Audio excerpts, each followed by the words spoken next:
साली नहीं है, रोटी भी आकड़ी हुई है। उन्होंने कहा यार तो लस्सी मंगा के दी, लस्सी डब्बे नॉर्मल रोटियाँ खा लिया। अब बहुत ज़्यादा आदमी थे, वो अपने तकी समझे कि मजदूर भी बैठे उनके साथ भी खाना खा लेते थे।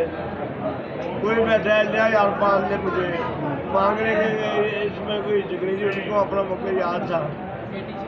हमने अच्छा वक्त भी देखा, उनका बुरा वक्त भी देखा।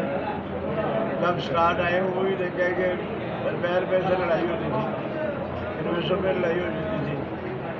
इन्होंने बड़ी स्ट्रगल की है ऐसा। आपका कौन सा पसंदीदा एक्टर रहा है? पसंदीदा है, मैं ज़्यादा अपने कारोबार मसरूफ, दोस्त सारे ही दोस्त हैं, कोई खास तो होगा सब अच्छे हैं। जिससे खास कोई जिससे आपका लगाव रहा हो? मैं भाई साहब की फिल्में देखता था ज़्यादा, अब वो भी लग जाती है, माशाल्लाह अच्छे हैं। क्या पसंद था भाई साहब का?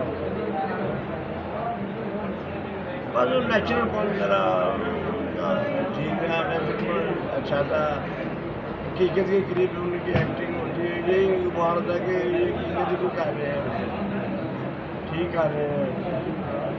बनावटी बनावट वाला काम नहीं था उनका। दूसरा भी अच्छे एक्टर थे, उन्होंने बड़ा अच्छा काम किया है। चलो सही।